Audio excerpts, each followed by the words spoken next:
guys, welcome back to the channel. In today's video, we're gonna be back to work on our 1966 Ford Mustang that we bought from the salvage auction. If you guys watched my latest video, we did cut the car in half, and what that did was give us enough room to put the dashboard in and also fit the rear suspension in there really nice. As you can see, we do have a little bit of a gap, but we are gonna do a slight wide body on this car. And I was thinking about building the frame right here where it sits, but I have a better idea. I wanna put it on the frame rack over here because it's gonna hold the car nice and secure, and there's a lot more working area. It's a lot higher in the air, and this area is really nice and flat right here, which is going to give us a lot of room to build this custom subframe. So let's go ahead and get that Mustang on the frame.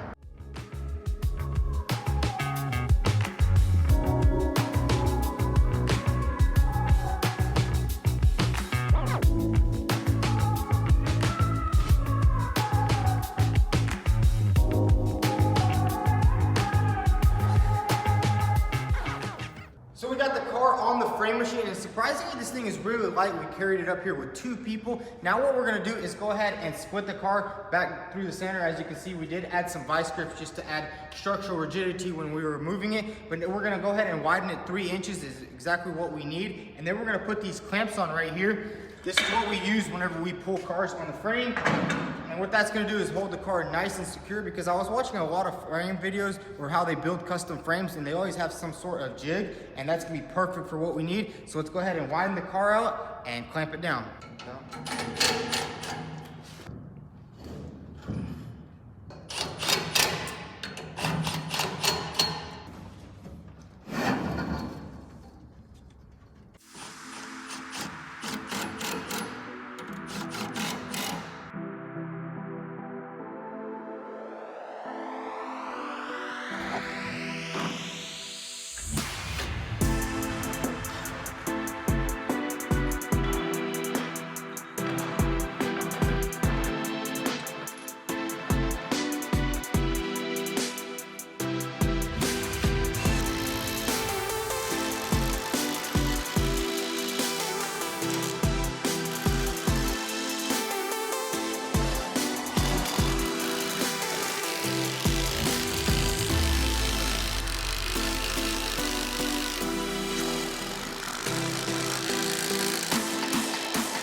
Everything lined up on the Mustang. We had to do a lot of tweaking. Original Mustang is about 55 inches wide right here, so we went ahead and extended that to 58 inches, and then we also went ahead and squared everything out. And now we need to go ahead and start finishing all the cleanup work right here, because this is where the new frame rails are going to be welded on. So let's go ahead and get the grinder and start cutting most of this stuff off.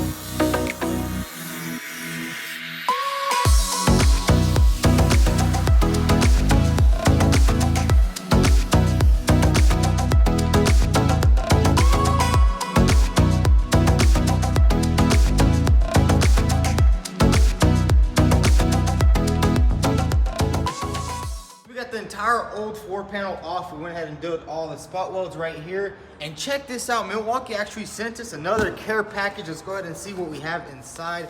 Check this out, we got some clamps. This is gonna be perfect when we're building the frame to get everything nice and in line. And they also sent us some batteries, which was really needed, so thank you, Milwaukee, for sending this out. Oh, we got some bigger batteries right here. That is gonna be perfect on the grinder so it doesn't die, because we were having a little bit of trouble with the batteries always dying because we use them so much. Let's see what else they gave us. Some Sawzall blades. And you know we like Sawzall blades because we used about 20 of them just cutting this car apart. Let's see what else we have in here. Some more Sawzall blades. I guess they know we like Sawzalls.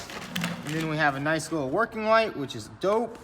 Let's see what else we have. Another clamp. That's nice. Heck yeah. And we also have some markers.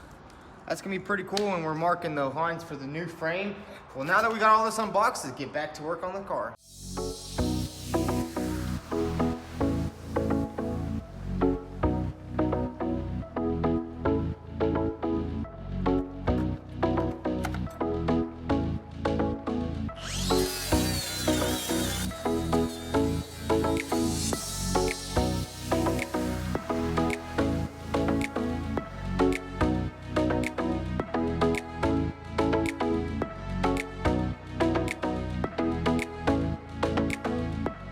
Alright, so we got everything nice and smooth. We got all the old paint off and all the old floorboard off. And if you're wondering why we're doing so much grinding to this car, I mean, that's what it really takes. If you ask anybody that restores cars for a living, it actually costs more sometimes to restore the car than the car is worth. But now that we got all that done, let's go ahead and bring the front subframe onto the frame, and we're gonna start building a new one.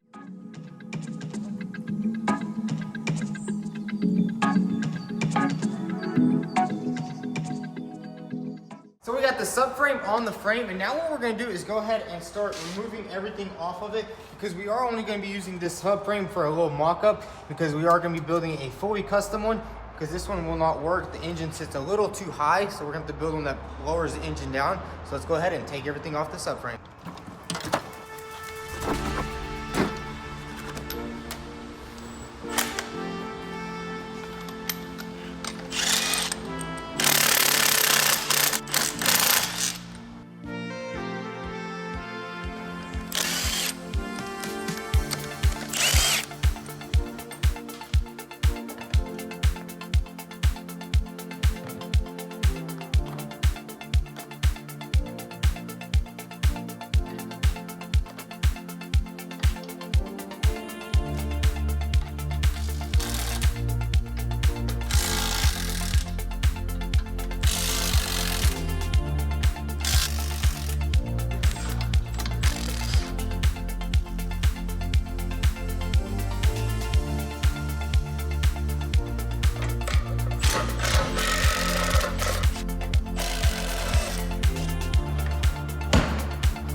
So we got the entire subframe nice and stripped down, and I did some measurements, and it looks like the distances between these control arms is all the same on both sides. So what I'm guessing is this right here is the only thing that's bent, and it's just pushed back a little bit. So we're gonna go ahead and chop this off right here and see if we can get this thing straightened, because this is my first time building a custom subframe. So we're gonna try to use as much as we can off this subframe right here to build our custom one.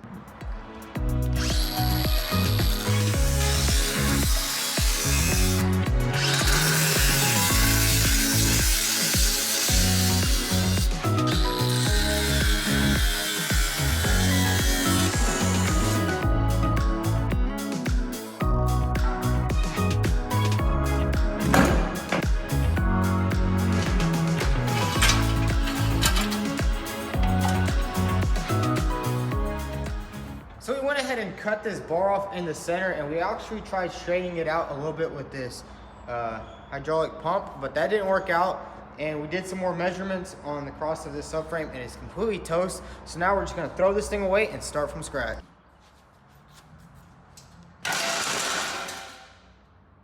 So now we're gonna just start building our own custom subframe. So let's go ahead and get the 5.0 motor over here, and we're gonna set it up in the center, line up the motor exactly perfect, and then we'll start cutting some metal and try to get something together.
So we got the engine just sat up there right now. We did go ahead and adjust the height a little bit so it would clear the hood, and we also did level the engine out so it is sitting perfectly level. Now we need to start on the custom subframe. We are going to be using just this area right here from this subframe because it does mount the power steering, and it's just going to give us the exact dimensions for it. So let's go ahead and plug up the plasma cutter and get this area right here cut off and do some more trimming over here.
So we got the subframe trimmed up with the plasma cutter. Now what we're gonna do is go ahead and slide it back under the car, and we'll probably go ahead and put the steering rack on so we can start seeing how we need to mock everything up.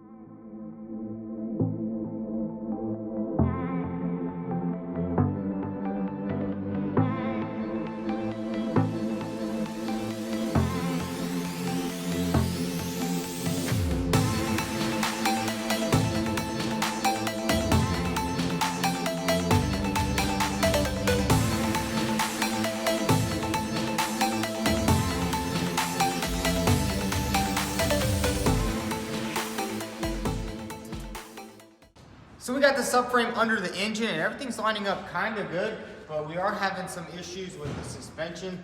We did have the motor sitting a little bit too low, but we went ahead and raised it up. So we're kind of pushing it on the hood area right here, so we might have to do something custom with the hood because we don't really want the motor sitting too low to the ground. And now we're gonna go ahead and actually throw the dashboard in and see how that lines up, because we need to make sure the shifter is in the right area, and also because we are putting the HVAC from that car, so we need to make sure everything starts lining up. And basically before we do any type of welding or building the subframe, we want to make sure everything's in the correct area before we start doing any of that, so we don't have to cut and redo. Basically measure twice, cut once. So let's go ahead and get this dashboard in here and see how everything lines up.